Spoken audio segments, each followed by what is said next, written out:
or used to be somebody's bae. We're throwing it back to the time when Betty Kyallo and Dennis Okari were an item. And recently, Betty Kyallo opened up to a local magazine talking about her experience since the breakup. Everybody knows, it's no secret in this town, that Betty Kyallo and Dennis Okari are no longer an item. A lot of stuff has circulated in regards to who's seeing who did what. Yeah.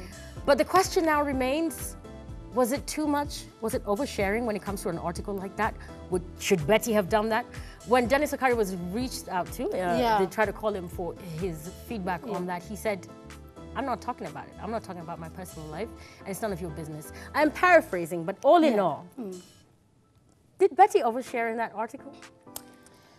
I'm from the school of live and let live, so I'm just gonna say, yes, if this is what it takes for her to move on with her life, putting it all out there, go for it.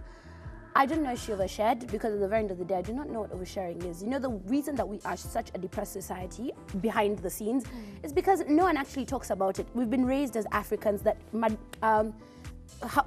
of the home are matters of the home. But unfortunately, how many people are actually going through the same thing she went through? What did she really go through? And the question of the, the timing of opening up, getting up close and personal, talking about her family and, relations with the child, the roles that both of the parents are playing. Whether it's African or not, whether it's, did she do a lot of TMI? How are you feeling, Monique? I feel like this question is not directed at us. No, I've got nothing to do. I'm not the one who, agreed to do a double-page spread or whatever. I know. I mean, that's everybody's life is whatever they choose to do, and I want to be objective about it. However, I'm looking at it as the timing of this, and if at all you want to vent, these are the same people who say people are talking about me.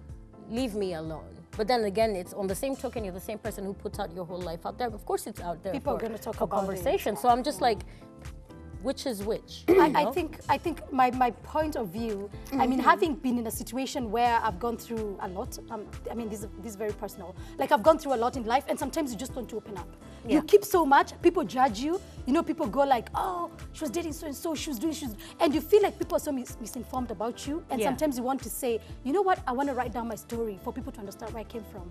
And maybe it takes you a long time to actually sit and open up. Or get ready to. Or get ready to talk about it. Now, what is crazy is that your timing might not be everybody's timing.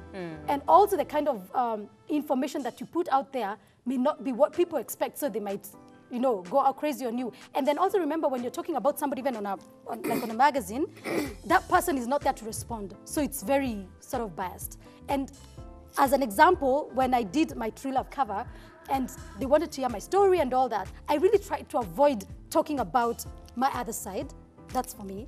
Like, I talked about myself and what I'm going through. I'm like, I went through depression, and I'm not going to talk about the reason. Like, you limit a bit of yourself. You did a lot of filtering, you did a lot of filtering, exactly. I did a lot of filtering because I know there are things that I don't think I'll handle if people know. Okay, I come from a different school of thought where I'm like, Pierra, my darling, don't you think that the secrets that you hide could help someone else? I think I'm not hiding. What I'm doing is that you're protecting yourself? I'm protecting myself. They're my friends. What cost? You guys know.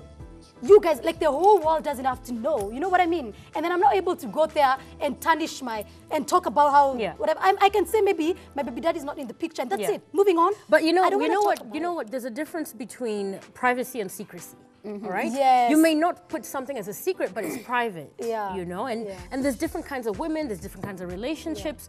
But then again, a question was pointed out on social media in regards to, she spoke about very candidly that he stood her up at their traditional wedding.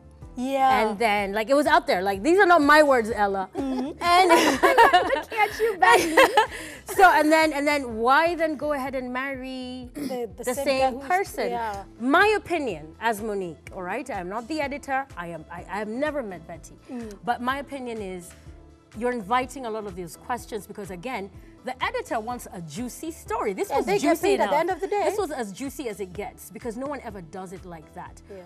If she came to a place of enlightening and she felt like, okay, I want to talk about it, these are the questions that are coming up, you know. I would never be able to answer why someone would proceed and, you know, and whatever they were going through or still going through is their relationship. But it's still one of those conversations you wanted us to talk about on the table. I'm sure she's going to respond. I'm sure she's going to give a clap back for it. Yes. And talk about women who give clap backs. Yes, And for Betty, you know what? If that gives you satisfaction, that's okay. That's fine for us.